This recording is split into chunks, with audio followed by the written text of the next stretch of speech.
So hello everyone, Swami Vivekananda AKR chemistry classes में आप सभी का स्वागत है। तो देखिए भाई, हमारा जो फैक्टर्स अफेक्टिंग द मैग्नीट्यूड कर रहे थे हम ऑफ CFSE, तो उसमें क्या रह गया था? Factors affecting magnitude of CFSE में क्या रह गया था भाई? कौन सा फैक्टर? एक नंबर ऑफ लिगेंड रह गया था बस। फिफ्थ ये लिख लीजिए भाई, क्या रह गया था? मैंने बस बता तो दिया था मैंने आपको, बस लिखवाना रह गया था नंबर ऑफ लिगेंड। भाई जो नंबर ऑफ लिगेंड किस प्रकार इफेक्ट डालते हैं CFSE पर, तो देखिए जो हमारे ऑक्टाहेड्रल होते हैं ना, उसमें होते हैं 6 लिगेंड, ठीक है, 6 लिगेंड होते हैं। जो हमारे टेट्राहेड्रल होते हैं उसमें होते हैं 4 लिगेंड, ठीक है, 6 लिगेंड एंड 4 लिगेंड, ये आपको सभी को पता है भाई, ठीक है, पता है ना। तो ध्यान रखिए, जितने ज्यादा लिगेंड होंगे ना मेटल के चारों ओर उतना आएंगे, उतना ज्यादा रिपल्सन फील होगा मेटल के डी ऑर्बिटल को, और जितना ज्यादा रिपल्सन फील होगा उतने ज्यादा वो सेपरेट होंगे, उतनी ज्यादा उनके बीच सेपरेटिंग होगी, उतनी ज्यादा CFSE होगी। बस यही है कि जितने ज्यादा लिगेंड होंगे, ये लिगेंड हैं, ये मेटल के ऑर्बिटल हैं, ठीक है, ये मेटल के ऑर्बिटल हैं, जितने ज्यादा लिगेंड आएंगे चारों ओर से उतना ज्यादा रिपल्सन फील होगा, उतना ज्यादा क्या फील होगा भाई? उतना ज्यादा रिपल्सन फील होगा, ठीक है। और जितना ज्यादा रिपल्सन फील होगा ना, जितना ज्यादा रिपल्सन फील होगा उतना ज्यादा मेटल के डी ऑर्बिटल स्प्लिट होंगे, उनकी उतनी ही ज्यादा CFSE एनर्जी होगी, ठीक है। तो मैं बता सकता हूं कि जिसमें 6 लिगेंड है और 6 लिगेंड वो ज्यादा CFSE शो करेंगे देन 4 से, ठीक है। तो हमारा ऑक्टाहेड्रल जो कॉम्प्लेक्स है, ऑक्टाहेड्रल कॉम्प्लेक्स शोइंग शो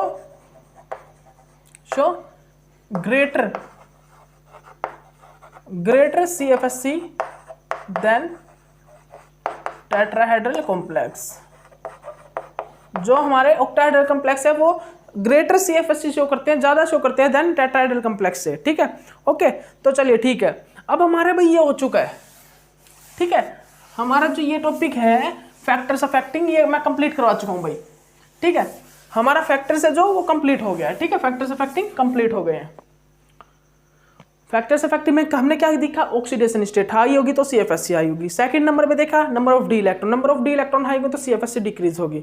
उसके बाद हमने क्या देखा? Principal quantum number up to down आएंगे तो प्रिंसिपल क्वांटम इंक्रीज होगा, CFSE इंक्रीज होगी, ठीक है, ये भी बता चुका हूँ। Nature of ligand, strong field, weak field, strong field ligand CFSE को इंक्रीज करेंगे, वीक फील्ड लिगेंड डिक्रीज करेंगे। उसके बाद हमने देखा फिफ्थ नंबर पे नंबर ऑफ लिगेंड, जिसमें नंबर ऑफ लिगेंड हाई होंगे वहां पर CFSE हाई होगी बिकॉज रिपल्सन हाई होगा, ठीक है। तो ये मैं 5 आपको करवा चुका हूं भाई। उसके बाद देखिए क्रिस्टल फील्ड स्प्लिटिंग एनर्जी हम किस प्रकार निकालते हैं, ये चीज देखेंगे, लेकिन उससे पहले कुछ थोड़ी बहुत चीजें समझ लीजिए, मैंने आपको बता भी दिया वो CFSE देख लीजिए। ये चीज हमारे ये डायग्राम है भाई, हमारा ये एक ऑक्टाहेड्रल वाला आप डायग्राम बना लीजिए, बस कुछ मत कीजिए, ये एक डायग्राम बना लीजिए ऑक्टाहेड्रल के लिए, टेट्राहेड्रल के लिए नहीं, मैं पहले आपको ऑक्टाहेड्रल के लिए कैलकुलेट करूंगा ना, ठीक है। तो देखिए CFSE में क्या होता है भाई, हम CFSE में कुछ एक टर्म्स है, कुछ एक कंडीशन होती है। क्रिस्टल फील्ड स्प्लिटिंग के डेफिनेशन क्या होती है? क्रिस्टल फील्ड स्टेबलाइजेशन एनर्जी की, the energy gap between the T2G and T2G and DG, the energy gap between the T2G and, ये तो होता है एनर्जी गैप जनरली, ये तो energy gap. Crystal field stabilization energy state क्या होती है, या फिर क्रिस्टल फील्ड स्टेबलाइजेशन एनर्जी क्या होती है, इसकी डेफिनेशन लिख लीजिए, मैंने वैसे लिखवा भी दी थी। when splitting of d orbital into T2G and DG, then releasing energy is called as a crystal field stabilization energy. When splitting of d orbital into T2G and EG, then releasing energy is called as crystal field stabilization energy. जब ये d orbital spherical crystal field state के D orbital जब split होते हैं ना T2G में, उस time पे जो एनर्जी रिलीज होती है, स्प्लिटिंग होते टाइम जो एनर्जी रिलीज होती है वो क्रिस्टल फील्ड स्टेबलाइजेशन एनर्जी होती है, पता है सभी को। उसके बाद यहाँ पर एक कंडीशन लिख लीजिए, ये कंडीशन कब फॉर्म होगी भाई? ये है भाई CFSE, ये है पेयरिंग एनर्जी, ये कंडीशन कब फाउंड होती है, ये कंडीशन कब बनती है भाई? ये वाली जो कंडीशन है ये कब बनती है बताइए, आप बताइए कब बनती है? ये कंडीशन उस टाइम बनती है जब हम स्ट्रॉन्ग फील्ड लिगेंड को लेते हैं। किसको लेते हैं भाई? Strong field ligand. Strong field ligand, ये मैं करवा भी चुका हूं पहले आपको, लेकिन अब कैलकुलेट करनी है तो आपको एक छोटे से नोट में नोट डाल के लिख लीजिए बस, ठीक है। स्ट्रॉन्ग फील्ड लिगेंड में ये कंडीशन बनती है और यहाँ पर कैसा कॉम्प्लेक्स बनता है, लो स्पिन कॉम्प्लेक्स, लो स्पिन कॉम्प्लेक्स, ठीक है, लो स्पिन कॉम्प्लेक्स बनता है, ठीक है, ओके। उसके बाद सेकंड नंबर पर लिखिए, उसके बाद सेकंड नंबर पर लिखिए, सेकंड नंबर पर फिर क्या लिखेंगे, सेकंड नंबर पर भाई ये जो कंडीशन है कब बनती है, ये कंडीशन बनती है भाई जब हम यूज करते हैं week field ligand, week field ligand, जब हम वीक फील्ड लिगेंड को यूज करते हैं, ठीक है, जब हम वीक फील्ड लिगेंड को यूज करते हैं, वीक फील्ड लिगेंड को यूज करते हैं, वहां पर क्या होता है भाई, वहां पर पेयरिंग एनर्जी ज्यादा होती है CFSC से, और वहां पर कॉम्प्लेक्स बनता है high spin complex, high spin complex, वहां पर जो है हमारा जो हाई स्पिन कॉम्प्लेक्स की फॉर्मेशन होती है, किस चीज की भाई, हाई स्पिन कॉम्प्लेक्स की फॉर्मेशन होती है यहाँ पर हम वीक फील्ड लिगेंड यूज करते हैं, ठीक है। ये लिख लीजिए, अब सभी लिख लीजिए, आपके लिए ये एक नोट डाल के लिख लीजिए, क्योंकि अब कैलकुलेट करेंगे हम, अब कैलकुलेट करेंगे CFSC को। तीसरी कंडीशन आती है भाई, जिस टाइम पे CFSC is equal to pairing energy हो, जिस टाइम CFSC जो हो वो पेयरिंग एनर्जी के इक्वल हो, मतलब कि ना तो पेयरिंग हो ना क्या हो CFSC एनर्जी ज्यादा हो, ना तो मतलब कि पेयरिंग भी हो जाए CFSC भी ज्यादा हो, मतलब कभी कभी क्या हो CFSC ज्यादा हो जाए, कभी कभी क्या हो पेयरिंग एनर्जी ज्यादा हो जाए, ठीक है। एक इक्विलिब्रियम कंडीशन, ना तो एक इक्विलिब्रियम कंडीशन, ये इक्विलिब्रियम कंडीशन कब फॉर्म होती है, ना तो भी पेयरिंग एनर्जी ज्यादा हो ना CFSC एनर्जी ज्यादा हो, मतलब दोनों इक्वल में हो, CFSC भी और पेयरिंग एनर्जी दोनों इक्वल में हो, कब कंडीशन फॉर्म होती है, ये इक्विलिब्रियम कंडीशन बोलते हैं इसको, इक्विलिब्रियम कंडीशन। इस कंडीशन में दोनों ही इक्वल होती हैं। इस कंडीशन में क्या करना पड़ता है, इस कंडीशन में टेम्परेचर इफेक्ट डालता है, इस कंडीशन में क्या होता है, टेम्परेचर का इफेक्ट पड़ता है, ठीक है। इस कंडीशन में क्या होता है, इंक्रीज टेम्परेचर, जब हमारा टेम्परेचर इंक्रीज होगा ना, जब हमारा टेम्परेचर इंक्रीज होगा तो उस टाइम पे पेयरिंग एनर्जी ज्यादा हो जाएगी, बिकॉज टेम्परेचर इंक्रीज करेंगे तो इलेक्ट्रॉन को एनर्जी मिलेगी, इलेक्ट्रॉन फिर क्या करेंगे, बेशक से ज्यादा एनर्जी गैप हो लेकिन वो जंप करके दूसरी एनर्जी में जा सकेंगे, दूसरे ऑर्बिटल्स में जा सकेंगे। जैसे कि ये देखिए, ये हमारे सभी इलेक्ट्रॉन पेयर्ड में है, ठीक है, और CFSC गैप थोड़ा ज्यादा है, CFSC गैप भी थोड़ा क्या है भाई, ज्यादा है, ठीक है, ज्यादा है। तो यहां पर क्या होगा, जब हमने टेम्परेचर दे दिया नीचे से, टेम्परेचर इंक्रीज कर दिया, कॉम्प्लेक्स के साथ टेम्परेचर को इंक्रीज कर दिया, तो इन इलेक्ट्रॉन्स को एनर्जी मिलेगी। अब इन इलेक्ट्रॉन को एनर्जी मिलेगी तो ये तो सोचेगा भाई हम तो जाना है, तो एनर्जी ज्यादा होगी ना, तो अब ये इलेक्ट्रॉन ये एनर्जी गैप को भी पार कर जाएंगे, ये जो एनर्जी गैप है ज्यादा एनर्जी गैप, इस एनर्जी गैप को पार करके यहां पर चले जाएंगे, जिसके कारण क्या होगा, टेम्परेचर इंक्रीज करेंगे तो पेयरिंग एनर्जी क्या होगा, इंक्रीज हो जाएगी CFSC से। समझ में आया ना, इस वाली कंडीशन को बोलते हैं हम इक्विलिब्रियम कंडीशन। तो इस कंडीशन में टेम्परेचर इफेक्ट डालता है, टेम्परेचर, तो क्या होगा, अगर हम टेम्परेचर इंक्रीज करेंगे तो पेयरिंग एनर्जी ज्यादा होगी डेल्टा O से, मतलब CFSC से। वाई, क्यों, क्योंकि यहां पर इलेक्ट्रॉन को एनर्जी मिल जाएगी टेम्परेचर से, और वो जल्दी से सोचेगा भाई अब हमको खुले में रहना है, अब मेरे को एनर्जी मिल गई, अब तो मैं दौड़ूंगा, अब तो वो दौड़ेंगे भाई। वो क्या सोचते हैं भाई, मेरे को एनर्जी मिल जाएगी तो मैं तो सोचूंगा ना जल्दी जल्दी पढ़ाऊँ, जल्दी जल्दी, मतलब कि बेसिक से 14 घंटे पढ़ाना पड़े, 16 घंटे पढ़ाऊंगा, बस फुल फास्ट पढ़ाऊंगा, फुल फास्ट दौड़ूंगा, ठीक है, अपनी जगह पे, ठीक है। तो वैसे ही इनको एनर्जी मिल जाती है, तो ये भी सोचते हैं अब भाई हमको भागना है, दौड़ना है, मतलब कि हम कोई आ जाए सामने, कितना ही गैप हो आपको पार करना है, मतलब कि 20वीं मंजिल हो 21वीं मंजिल चढ़ना है, ठीक है। तो एनर्जी मिल गई ना इलेक्ट्रॉन को, अब ये इस एनर्जी गैप को नहीं देखेंगे, ये तो इन ऑर्बिटल्स को देखेंगे भाई मेरे को इन इलेक्ट्रॉन्स में ऑर्बिटल्स में जाना है, तो हमने टेम्परेचर इंक्रीज किया, इन इलेक्ट्रॉन को एनर्जी मिली, ये इजिली जंप कर गए, ठीक है। तो जंप कर गए तो इनको वापस लाना ना, अब इनकी एनर्जी हाई है, ये सोचेंगे कि भाई हम हाई एनर्जी वाले ऑर्बिटल्स में रहें, एनर्जी इलेक्ट्रॉन की हाई होने के बाद ये यही चाहेंगे कि हम हाई एनर्जी वाले ऑर्बिटल में रहें, ठीक है। तो यहाँ पर ये चले जाएंगे, यहाँ पर ये चले जाएंगे, और फिर इनको वापस ये नीचे लाना इनको बहुत मुश्किल होगा भाई, क्योंकि हाई एनर्जी के इलेक्ट्रॉन है, अब नीचे लाएंगे तो लो एनर्जी हो जाएगी, तो नीचे लाना मुश्किल होगा, इसलिए यहाँ पर क्या होता है, पेयरिंग एनर्जी ज़्यादा लगती है देन CFSC से, टेम्परेचर इंक्रीज करने पर। समझ में आया ना, टेम्परेचर इंक्रीज करने पर पेयरिंग एनर्जी ज़्यादा हो जाती है देन CFSC से। और अगर हम टेम्परेचर डिक्रीज कर दें, डिक्रीज टेम्परेचर, अगर हम टेम्परेचर को डिक्रीज कर देते हैं ना, तो क्या होता है भाई, टेम्परेचर डिक्रीज कर देते तो ये जो एनर्जी है ना इन इलेक्ट्रॉन की और भी कम हो जाती है भाई, अब टेम्परेचर डिक्रीज करने पर ये इलेक्ट्रॉन की एनर्जी और भी डिक्रीज होगी, मतलब कि अब तो ये भाई इस एनर्जी का आपको पार बिल्कुल भी नहीं कर सकते। अब तो ये सोच भी नहीं सकते कि हम इस एनर्जी गैप को पार करके इन ऑर्बिटल्स में चले जाए, सोच भी नहीं सकते। तो अब यहाँ पर क्या होगा, CFSC ज्यादा होगी देन पेयरिंग एनर्जी से। यहाँ पर क्या होगा, CFSC ज्यादा होगी देन पेयरिंग एनर्जी से। यहाँ पर CFSC भाई पेयरिंग एनर्जी से ज्यादा होगी, बिकॉज अब भाई ये ना पेयर में ही रहने की कोशिश करेंगे। अब ये पेयर में ही रहेंगे, अब ये पेयर में ही रहेंगे, बिकॉज इन इलेक्ट्रॉन्स को अब ये CFSC एनर्जी बहुत ज्यादा दिख रही है। बिकॉज ये जो इलेक्ट्रॉन है डिक्रीज टेम्परेचर पर और नीचे इनकी एनर्जी चलेगी, और नीचे जाने पर एनर्जी भाई ये एनर्जी का तो और ज्यादा बढ़ गया। अब तो ये भाई जा ही नहीं सकता, क्योंकि एनर्जी है ही नहीं इलेक्ट्रॉन के पास। इलेक्ट्रॉन को मतलब एनर्जी और खींच ली, बल्कि हमने टेम्परेचर डिक्रीज करके इलेक्ट्रॉन की एनर्जी और खींच ली, ले ली इलेक्ट्रॉन की एनर्जी। ठीक है, अब तो उनकी एनर्जी CFSC एनर्जी और ज्यादा बढ़ गई और पेयरिंग एनर्जी और कम हो गई। ठीक है, तो पेयरिंग एनर्जी कम होने पर क्या हुआ, वो पेयर में ही रहेंगे। ठीक है, वो पेयर में ही रहेंगे और CFSC एनर्जी गैप इंक्रीज हो जाएगा। तो क्या हुआ भाई, टेम्परेचर डिक्रीज करने पर CFSC इंक्रीज होगी देन पेयरिंग एनर्जी से, टेम्परेचर इंक्रीज करने पर पेयरिंग एनर्जी ज्यादा होगी देन CFSC से। तो ठीक है, इतना कर लिया। ओके, अब नेक्स्ट देखिए, अब हम how to calculate CFSC crystal field splitting energy किस प्रकार कैलकुलेट करते हैं समझेंगे। ओके ठीक है भाई, अब हम समझेंगे भाई क्रिस्टल फील्ड स्प्लिटिंग एनर्जी को हम किस प्रकार कैलकुलेट करते हैं, इस चीज को समझेंगे।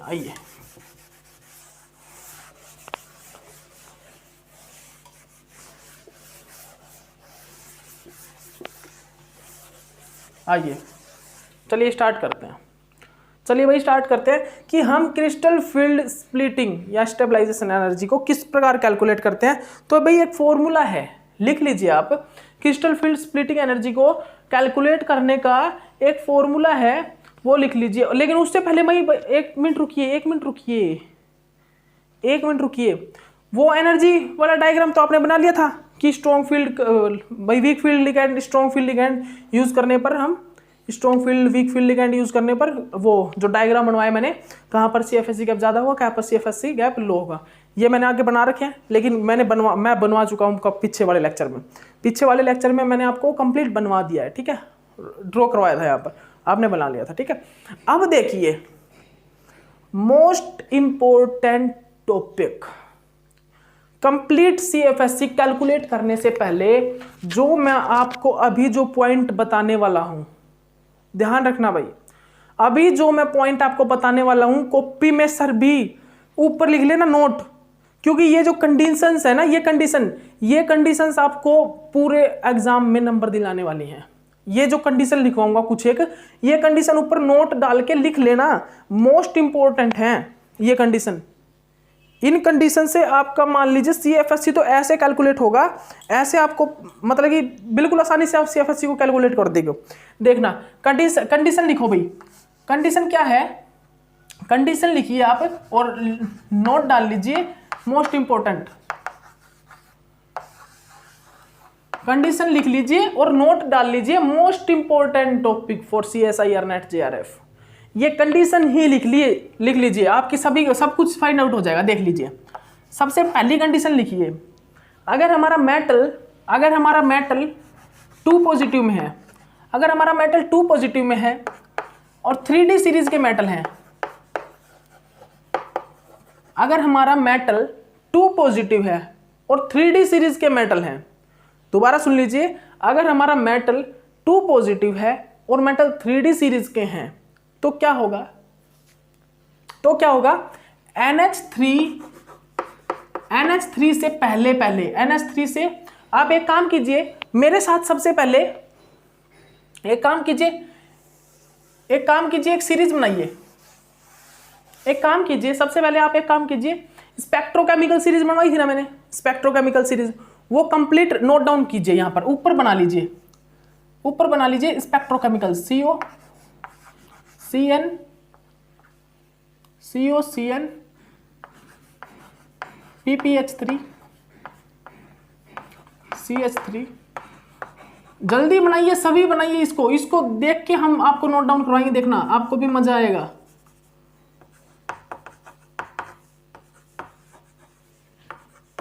Ammonia, pyridine, EDTA 4 negative.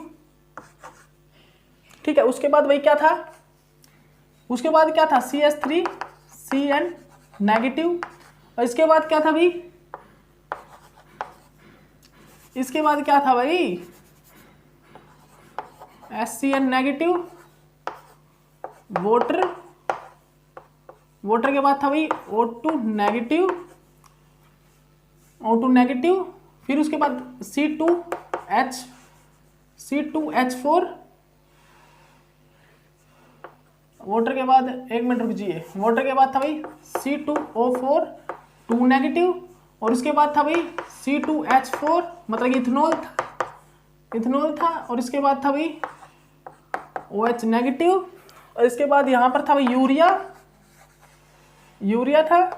और यूरिया के बाद था भाई F नेगेटिव, फिर था अजाइड, फिर था NO नेगेटिव, फिर यहाँ पर था क्लोरीन नेगेटिव। और उसके बाद था भाई हमारा भाई क्या था भाई, उसके बाद यहाँ पर था NCS नेगेटिव। उसके बाद फाइनली यहाँ पर क्या था भाई H2 नेगेटिव। और यहाँ पर था ब्रोमीन नेगेटिव, और यहाँ पर था आयोडीन नेगेटिव। ये कंप्लीट स्पेक्ट्रोकेमिकल सीरीज अभी बना लीजिए, या फिर ये पेज जो आपने जहाँ पर 5 टाइम लिखी हुई वो निकाल लीजिए, अभी निकाल लीजिए। कंडीशन जो लिखवा रहा हूँ वो इसको देख के लिखोगे, वो इसको देख के समझ में आएगी आपको। ठीक है, लिखिए, कंडीशन लिखिए। CFSC निकालने के लिए कुछ कंडीशन है, वो कंडीशन लिख लीजिए भाई। कब लो स्पिन बनेगा, कब लो स्पिन कॉम्प्लेक्स बनेगा, और कब हाई स्पिन कॉम्प्लेक्स बनेगा, उसके कुछ कंडीशंस हैं। ठीक है, सबसे फर्स्ट कंडीशन लिखिए, अगर हमारा मेटल 2 पॉजिटिव है और 3D सीरीज के मेटल एटम है। सबसे पहली कंडीशन है, अगर हमारा मेटल 2 पॉजिटिव है और 3D सीरीज के मेटल एटम है, कोई भी हो सकता है, 3D सीरीज का कोई भी मेटल एटम हो सकता है। अगर मेटल 2 पॉजिटिव में है तो क्या होगा, भाई NH3 से पहले, NH3 से पहले वाले सभी, before the NH3 ligand, all ligand with form A low spin complex. मतलब कि NH3 से पहले वाले सभी स्पेक्ट्रोकेमिकल सीरीज लिगेंड के साथ, NH3 से पहले वाले सभी स्पेक्ट्रोकेमिकल सीरीज के लिगेंड के साथ लो स्पिन कॉम्प्लेक्स बनाएगा, लो स्पिन कॉम्प्लेक्स बनाएगा। क्या बोल रहा हूं मैं, अगर हमारा मेटल 2 पॉजिटिव है और 3D सीरीज के मेटल एटम है ना, तो भाई NH3 देख लीजिए, ये NH3 है, NH3 से पहले ये वाले सभी ligand, cobalt, cyanide, PPH3, CH3, NO2 negative, bipyridine तक के लिगेंड, अगर इनमें से कोई भी लिगेंड मेटल 2 पॉजिटिव के साथ अटैच है और मेटल 2 पॉजिटिव 3D सीरीज का है, तो वो लो स्पिन कॉम्प्लेक्स बनाएगा। क्या बोला मैंने, मेटल 2 पॉजिटिव है, 3D सीरीज के मेटल हैं, और सभी पे ऑक्सीडेशन स्टेट क्या है, 2 पॉजिटिव है। और अगर वहां पर लिगेंड जो कनेक्ट है ना कॉम्प्लेक्स में, वो NH3 से पहले वाले लिगेंड है, ये NH3 है, यहाँ पर सॉरी ये NH3 है, और NH3 से पहले कौन कौन से, इन, बाइपिरिडीन, NO2 negative, CH3, PPH3, CN, CO, इनमें से कोई भी लिगेंड मेटल 2 पॉजिटिव के साथ कनेक्ट है और वो 3D सीरीज का मेटल एटम है, तो वो लो स्पिन कॉम्प्लेक्स बनाएगा। क्या बनाएगा, लो स्पिन कॉम्प्लेक्स बनाएगा। और इनके बाद वाले कोई भी लिगेंड अटैच है, NH3 प्लस उसके बाद वाला कोई भी लिगेंड अटैच है और मेटल जो है 2 पॉजिटिव और 3D सीरीज का है, तो वो हाई स्पिन कॉम्प्लेक्स बनाएगा। ठीक है, लिख लीजिए। एंड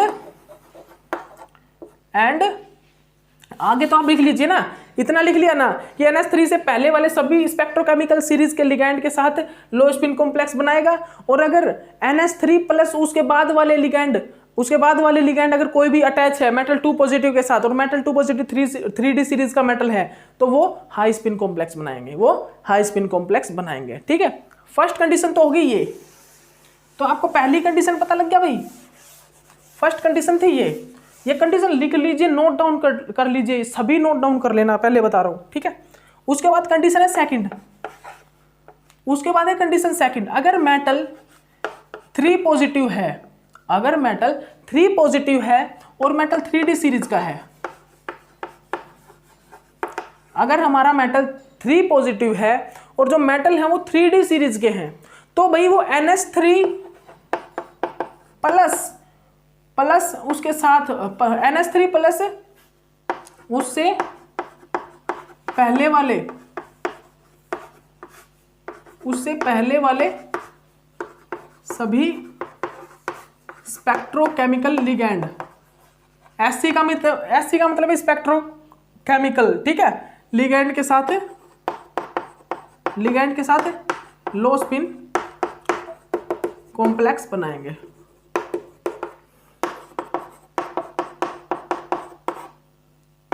ठीक है, क्या बोल रहा हूं मैं, अगर मेटल 3 पॉजिटिव है और 3D सीरीज के मेटल एटम है तो NH3 प्लस उससे पहले वाले सभी स्पेक्ट्रोकेमिकल सीरीज के लिगैंड के साथ लो स्पिन कॉम्प्लेक्स बनाएगा। सुन गया आपको, यहां पर क्या होगा, NH3 भी ऐड हो जाएगा, यहां पर क्या होगा, NH3 भी ऐड हो जाएगा और NH3 प्लस उससे पहले वाले सभी लिगैंड के साथ क्या बनाएगा, लो स्पिन कॉम्प्लेक्स बनाएगा। बट यहां पर 2 मेटल ऐसे होंगे, कोबाल्ट 3 पॉजिटिव और निकल 3 पॉजिटिव। अगर हमारे यहां पर 2 मेटल एटम ऐसे होंगे, अगर हमारा कोबाल्ट 3 पॉजिटिव है और निकल 3 पॉजिटिव का कोई कॉम्प्लेक्स है ना, तो वहां पर कंडीशन बदल जाएगी, वहां पर क्या होगा, O2 नेगेटिव प्लस उससे पहले वाले, वहां पर क्या होगा, O2 नेगेटिव प्लस उससे पहले वाले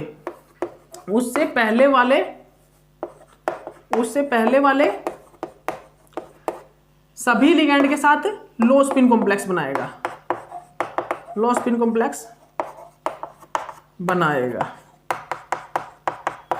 सभी चीज आपको नोट डाउन भी करवा रहा हूं, साथ के साथ आप लिख लेना, सभी चीज करवा रहा हूं, मतलब कि भाई इंपॉर्टेंट है जब भी करवा रहा हूं, नहीं बोल के बता देता। वैसे तो देखिए सभी चीजें इंपॉर्टेंट है तो बोल रहा हूं, तो आपको लिखवानी है बस, मत आपको कॉपी में नोट्स में लिखनी है ये चीजें, ठीक है, ये कंडीशन है आपके लिए बहुत ज्यादा इंपॉर्टेंट है इसलिए लिखवा रहा हूं। ठीक है, क्या बोला मैंने, मेटल 3 पॉजिटिव है, 3D सीरीज का मेटल है, तो हम लिखेंगे पहला रूल कि NH3 प्लस उससे पहले वाले सभी स्पेक्ट्रोकेमिकल सीरीज लिगैंड के साथ वो लो स्पिन कॉम्प्लेक्स बनाएगा। बट यहां पर 2 मेटल एटम ऐसे हैं जो NH3 नहीं उससे भी आगे वाले लिगैंड्स के साथ लो स्पिन कॉम्प्लेक्स बनाएंगे। कौन से मेटल है वो, कोबाल्ट 3 पॉजिटिव और निकल 3 पॉजिटिव। यहां पर कंडीशन बदल जाती है, यहां पर क्या होता है, अगर हमारा कोई कॉम्प्लेक्स है वहां पर कोबाल्ट और निकल 3 पॉजिटिव में है, कोई कॉम्प्लेक्स है 2 मान लो, एक में कोबाल्ट 3 पॉजिटिव एक में निकल 3 पॉजिटिव में है, ठीक है, तो यहां पर क्या होगा, यहां पर लिगैंड NH3 से भी बाद वाले चले जाते हैं, कौन से हो जाते हैं, O2 नेगेटिव प्लस उससे पहले वाले सभी स्पेक्ट्रोकेमिकल सीरीज लिगैंड के साथ वो लो स्पिन कॉम्प्लेक्स बनाता है। ठीक है, क्या बोला मैंने, कोबाल्ट 3 पॉजिटिव या निकल 3 पॉजिटिव है, ये भी 3D सीरीज के मेटल एटम है ना, तो इनके साथ क्या होगा, इनके साथ हमारे लिगैंड बदल जाएंगे, इनमें क्या होगा, O2 नेगेटिव प्लस उससे पहले वाले सभी लिगैंड के साथ लो स्पिन कॉम्प्लेक्स बना सकेगा। ठीक है, तो यहां पर इन 3 पॉजिटिव मेटल के साथ कंडीशन चली जाएगी भाई यहां तक, मतलब कि यहां से लेके O2 negative H2O SCN CH3CN ADT pyridine NH3 इन यहां तक में CO O2 नेगेटिव से ले CO तक का कोई भी लिगैंड हो कोबाल्ट 3 पॉजिटिव और निकल 3 पॉजिटिव के साथ कनेक्ट हो, लो स्पिन कॉम्प्लेक्स ही बनाएगा। लेकिन मेटल 3 पॉजिटिव मतलब कि कोबाल्ट 3 पॉजिटिव और निकल 3 पॉजिटिव को छोड़ के 3D सीरीज का कोई भी मेटल 3 पॉजिटिव में है तो भाई NH3 इन यहां तक ही NH3 से पहले वाले सभी लिगैंड के साथ लो स्पिन कॉम्प्लेक्स बनाएगा, बस कोबाल्ट 3 पॉजिटिव और निकल 3 पॉजिटिव को छोड़ के। कोबाल्ट 3 पॉजिटिव निकल 3 पॉजिटिव यहां से बनाएंगे O2 नेगेटिव, बस ये एक एक्सेप्शन होता है इसमें। ठीक है,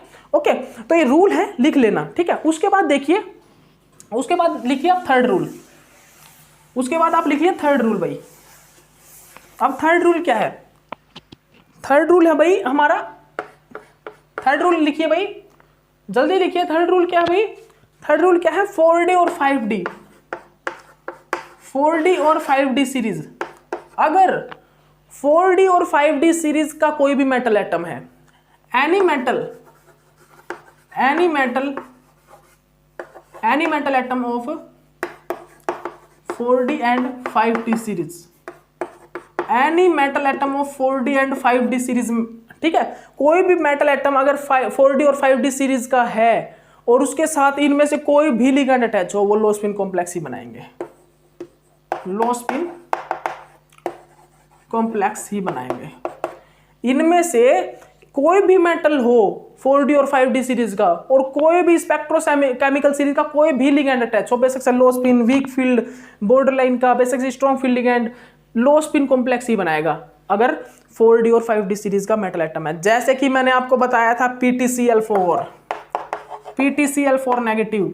अब क्लोरीन है तो वीक फील्ड, लेकिन फिर भी ये बनाता है लो स्पिन कॉम्प्लेक्स, बिकॉज क्योंकि प्लेटिनियम 5D सीरीज का है भाई, ठीक है, ओके।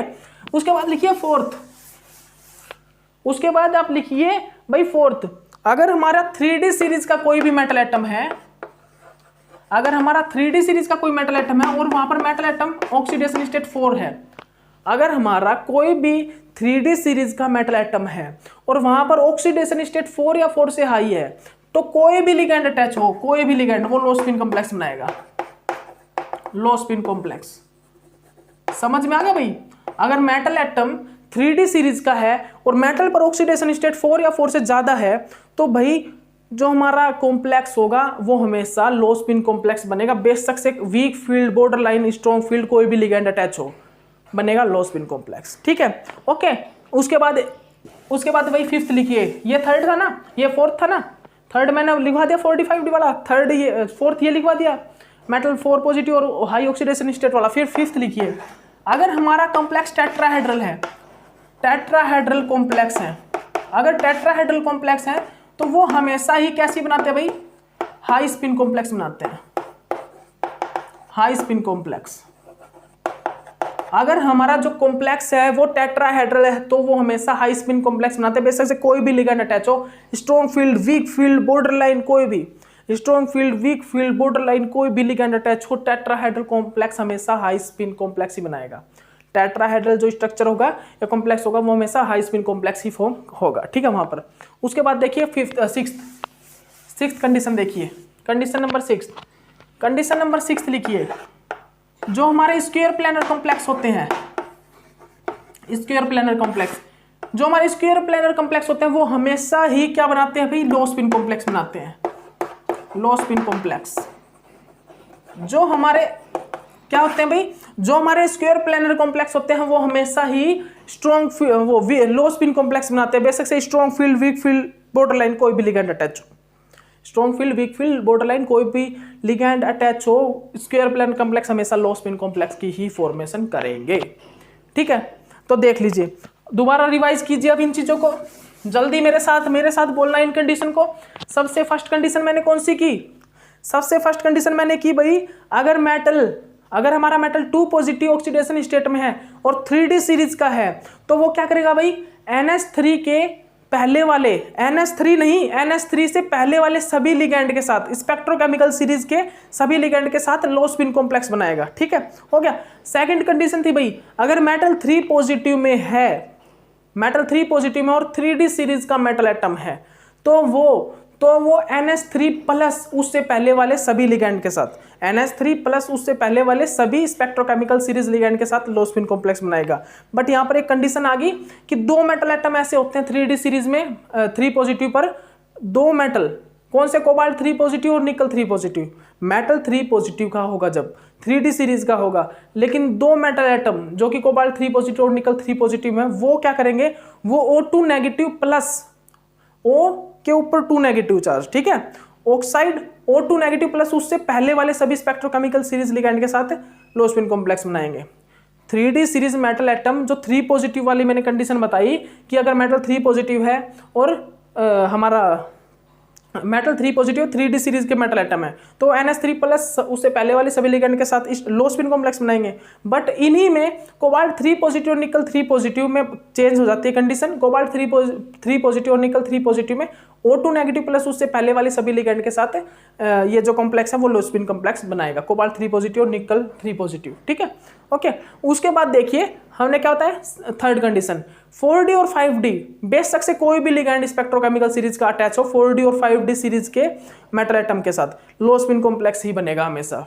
उसके बाद फोर्थ कंडीशन आई क्या? अगर हमारा 3D सीरीज का मेटल एटम है और मेटल की ऑक्सीडेशन स्टेट 4 या 4 से हाई है, तो कोई भी लिगेंड अटैच हो मेटल के साथ, लो स्पिन मतलब कि strong field, weak field, border line, हमेशा वो जो है लो स्पिन कॉम्प्लेक्स की फॉर्मेशन करेगा अगर 3D सीरीज का मेटल एटम है और ऑक्सीडेशन स्टेट 4 पॉजिटिव 4 या उससे हाई है। उसके बाद फिफ्थ कंडीशन आई। फिफ्थ कंडीशन क्या आई भाई? फिफ्थ कंडीशन क्या आई? फिफ्थ कंडीशन ये जनरेट हुई हमारी, अगर हमारा टेट्राहेड्रल कॉम्प्लेक्स है, टेट्राहेड्रल, और टेट्राहेड्रल कॉम्प्लेक्स हमेशा ही हाई स्पिन कॉम्प्लेक्स बनाता है। क्यों? क्योंकि वहां पर नंबर ऑफ लिगेंड कम होते हैं, नंबर ऑफ लिगेंड कम होते हैं।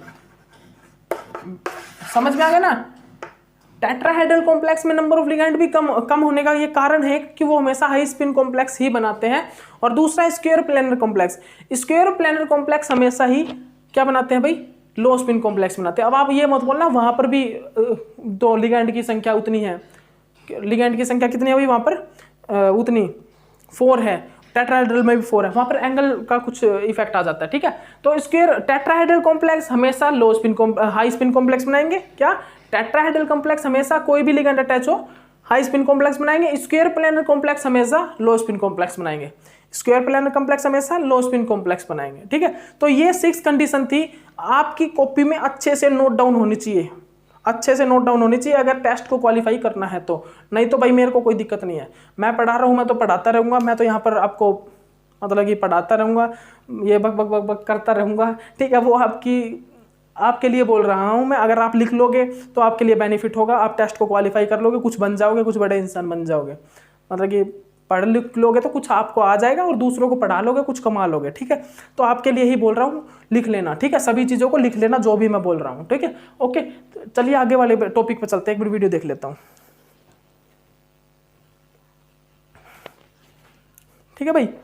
तो चलिए, वीडियो कंप्लीट हो चुका है, मैंने कंडीशन सभी आपको लिखवा दी हैं, ठीक है। उससे पहले भी आपको कुछ एक चीज़ें लिखवा दी हैं। अब इस कंडीशन, इसके बाद मैं क्या करूँगा भाई? अब मैं ना आपको CFSC कैलकुलेट करना सिखाऊंगा एग्जाम्पल्स के साथ। अब जो मेरा नेक्स्ट लेक्चर आने वाला है वहाँ पर मैं आपको CFSC कैलकुलेट करना सिखाऊंगा, बहुत से एग्जाम्पल होंगे वहाँ पर, ठीक है। फॉर्मूला बताऊंगा सबसे पहले CFSC का, उसके बाद CFSC को कैलकुलेट कराऊंगा विद एग्जाम्पल्स के साथ। बहुत एग्जाम्पल लूंगा, D7, D9, D5, लो स्पिन में भी हाई स्पिन में भी, सभी की CFSC कैलकुलेट करना सिखाऊंगा। कुछ एग्जाम्पल आपको भी दूंगा, वो आपको भी कैलकुलेट करने हैं, ठीक है। ओके, तो चलिए ठीक है, इस लेक्चर के लिए इतना ही बहुत है, इतना काफ़ी है। Okay, bye.